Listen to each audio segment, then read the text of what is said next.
What is it? Like trees, like big rocks that you can pick up and walk on. There's nothing new to do the whole man 4 feet, put some charcoal in it, and pile a bunch of rocks on it. And again, like Deuteronomy says, cursed be he who removes his neighbor's marker, and all the people say, amen. Right? You got to answer for God, but the Google marker is probably one of the worst things. And what's the most important thing to you? Familia, right? Family's the most important thing. What's the next most important thing? Man, on real estate, that's how you make a living around here. It's 1833, by the way. I never thought I'd get to live to see this day. We're having a good year. You know, in 1813, I thought I was going to survive the night. So remember, you ever hear about the Battle of the Raisin? I was there. You know Fort Detroit? You never heard of that? We kicked the British the second time. Kicked them out in 1850. I think Napoleon had a lot to do with it because we were learning how to fight in that war. But I digress. What the heck are we talking about? Surveying. Your family is most important. The next thing is your land. Do you believe in the rule? Who wants to talk to me? Do you believe in the rule of law or rule of man? Which do you prefer, sir? What's the difference? I want to know which one do you want? Pick one. I'm not sure what the difference is. Rule of man, rule of law. Pick one. Oh, we'll go with law. Oh, man, I was going to steal your camera. Rule of law is, give me that. I want that. I'm bigger than you. I got a knife, too. Okay? That's the rule of man. Bigger guy. We just got rid of Bustamante. He threw out our Constitution. And the hero of Veracruz reestablished our Constitution. Time's good. No more cholera. Last year we had cholera. People in the city seem to get sick. People in the country, like I'm from, did all right. It's called cholera. We lost a lot of good people right here and there. We got a new hero of Veracruz as our president. The state legislature voted in. It's Santana. Okay, so times are good. You seen the rain we've had? Have you ever seen this place so green? Crops coming in. I have lots of families coming. This used to be a wilderness, undefined. Now I got people coming from the United States of the North. They're settling in their colonies. We're bringing products. We're bringing them into bear. We're going to put a cotton gin here. We're going to grow cotton. We're going to gin it. We're going to sell it to England at a lesser price than the Americas. And America can't grow cotton like Texas. It just takes a lot of labor. Right now, corn is our subsistence. I make my money doing surveying. I digress. 12.5 cents an acre. You still can get land from the government. If you're a farmer, 177 acres. And if you're a rancher, 4,428 acres. That sound like a good deal? Y'all look like you're from the north. I don't recognize those clothes, though. Those homespun? How do you keep the bugs from biting you? Look what I got to do to keep the bugs out of me, and they're not biting you. Why is that? Somebody's eating. You know, there's these man, don't fit on the coast of Texas. They got these man-eating savages. They're 6 feet tall. They cover themselves with oil to keep the mosquitoes off, and it eats you. And it's disease. So as soon as you hit the coast, like down at Copano, come on at least 10 leagues up, because that's what the law says anyway. And come up to Gonzales, I'll get you some land. 12.5 cents an acre.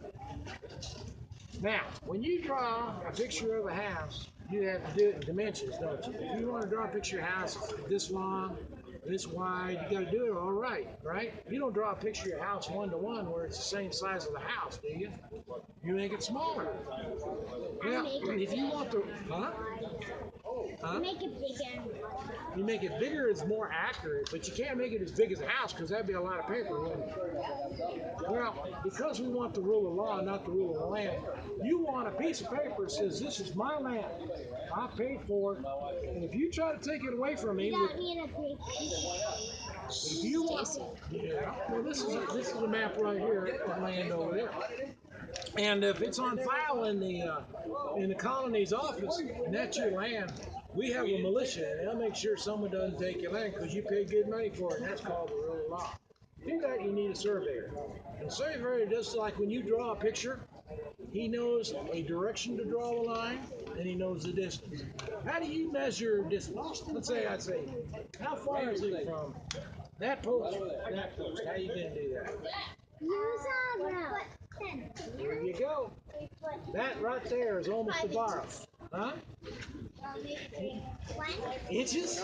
two, Are we doing feet, yards, bottom? What are we doing? one. You want to see a foot that's foot long? Or you can say You see that foot? Or you can say bugs. Lay down and then another person I'm gonna lay down pretty soon. Here we go. I could measure that distance by going 1, 2, 3, 4, 5, 6 feet, right? Maybe a little more. How long would it take me to do that for a mile? A long Really long time. Okay. Here's a better one. 1 yard, 2 yards, 3 yards. That works, right? Unfortunately, the Mexicans and the Spaniards do not think in yards. They think in vara. You know what a vara is in Texas? No. It's different than a California vara, and it's different than a Florida vara. But this is one vara. One, just like a yard, isn't it? 33 1/3 inches. And I have a chain to measure distance with. That's this chain over here. But first, before you ever measure distance, you make a map or a picture of your land so someone doesn't steal it. I have to get a direction. Like we draw a line up here, I got to know what direction that is. Okay? And I do that with a compass. There's this invisible force. Some people say it's That's a nice evil. compass. And look at this needle. Is it Look at needle that move? beautiful compass. Does that needle move? Or does it stay in the same place? Say it points magnetic north. It stays the same direction. Knowing that that needle doesn't move, I can use this to navigate. I can go that direction or that direction. I can sight something and leave that needle right there and walk a straight line. Okay? And then I can reverse my course, turn the other direction, and walk that straight line with the needle on the reciprocal. Don't worry about it, just the other side of the needle. And not get lost. Now here's another thing. I can use this to draw a map. This is a surveyor's compass. It's different than a navigator's compass. And the only reason why I know that is the north arrow is the one that doesn't have a piece of, see that little piece of copper there? That's just a counterweight to keep it from bowing down. Okay? There's a force called magnetism, and it wants to pull that towards the center of the earth. So I just counterbalance it depending where I am on the globe. If I go higher and higher the globe, with a stronger force, I have to move this counterbalance out. I don't want the needle to touch the sides of the case. I don't want this near anything metal when I'm taking the bearings. So I'll go ahead and always put the north. By the way, look at this. It goes north, west, south. Those of you who know how to use a compass, you know that's east. But this says west. That's because this is used for surveying. It's not a navigator's compass. The answer is, if you're sighting at something and the bearing is off to the right of the true meridian, this is the true meridian north. And if the bearing lies off to the right-hand side, then the sight's the opposite direction, left. And that's why they have west as opposed to east over here. Don't worry about it. I use common sense. I put the north on the north. I get on the line in a tree or a rock on your property. And I take this gun sight and I sign something out there that'll be along the line of your property. Get rid of static electricity and I take a look where the needle settles down. And you can see it's sitting here on the south.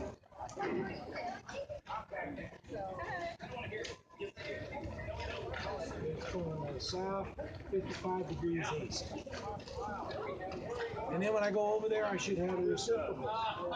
North, 55 degrees west. Always backside after I've done that line.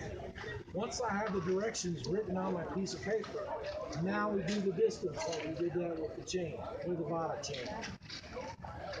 A Vada chain like this is called 20 vara long. Let me put this up.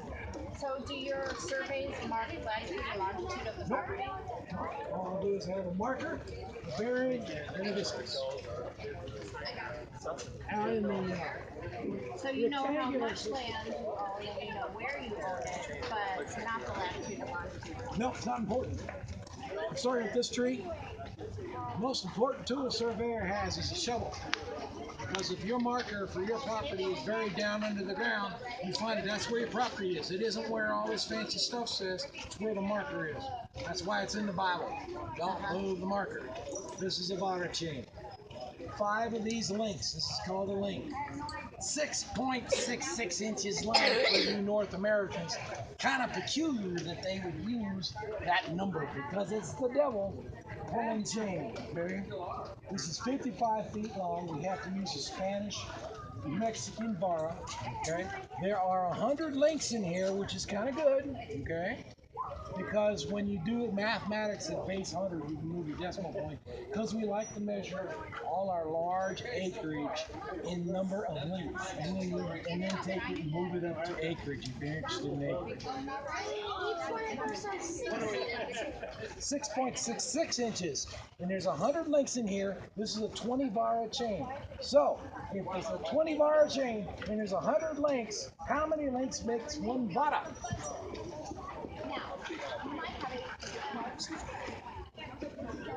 5, good answer. 5 links, 5 times 6.66 equals 1 vara. 20 vara chain. These have tally markers, so when I do a partial chain, I can keep track of when and measure it quick. Every second vara, every 10th link is marked with a different type tally marker. What is an acre? People from North America wants to know how many acres you're getting for your money. We here originally took this chain, we stretched that and that little marker there, and we went almost 4 chains to that wall over there. It's actually 3 chains plus 15 vara, almost 4. Okay, so 60 at 75 vara this way, 75 vara that way. You got that distance right now. That's one side of a square acre. A labor is 177 acres, and that is 25 of these. And a league, which is 4,428, is 250 of these chains. Now, So how many 1 mile acres? as a surveyor, we take a break after 1 mile. Now, keep in mind, it's not nice and level like this, right? You're going uphill, downhill, you're cutting your way through the brush and everything else. We take a break every mile. Usually, what that works out to is 95 chains. How do you keep track of how many chains you just measured without making a mistake? Because the head surveyor can take your bearings and they can take your distances, find the signs, countersigns in north, south, east, west, and do something called closure. And if it's wrong, you got to do it all over again. I have no idea what I'm talking about, but go ahead and ask. Make a mark on the stick. Why do you have a very big belly? Belt or belly? It's because I ate too much. Oh, belt? Well, I carry a load on this. I also carry my hatchet over here, and then I put my gloves in here. The wider the belt is, the less it cuts into you and hurts you. Plus, the fact it's made out of some horse straps, and I use some available resources. Now, to keep track of the number of chains, we use tally cords.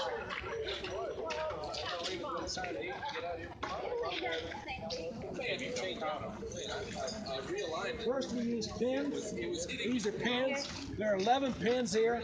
First one's marked with white. Okay, we stretch this out. We stretch this chain out. We don't drag it on the ground. Okay, we hold it in the air, and we stretch it out towards the surveyor's mark on that tree. When I get close to the end of the first time I'm paying it out, I'll tell the person above me, chain, they'll turn around, I'll line them up along the surveyor's mark, and then I'll say stick. And then while I'm holding one end on this first pin, they take the second pin along the handle like this. It's flat on one side, and they stick it. When they say stuck, I pick up my pin And we leave that pin in the ground and we lift it up over our head and we keep on going towards surveyor. When I come to the pin that person put in the ground, I'll say, chain. They'll turn around. And once again, I'll line them up. And surveyor mark, left, right. I'll say stick when they're lined up. They'll do that. Now, when we do that 10 times, we run out of pins. We leave the front one in the ground. I should have picked up 10 pins.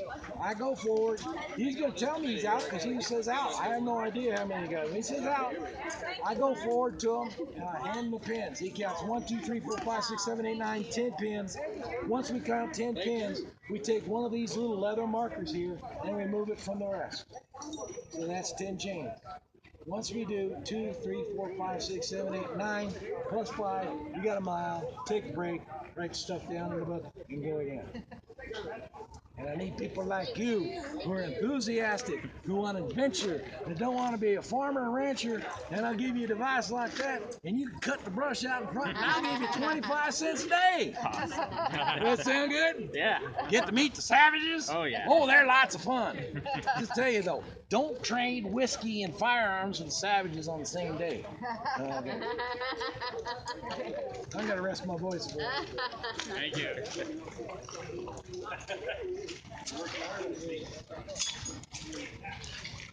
Caleb, grab your water. Thank you.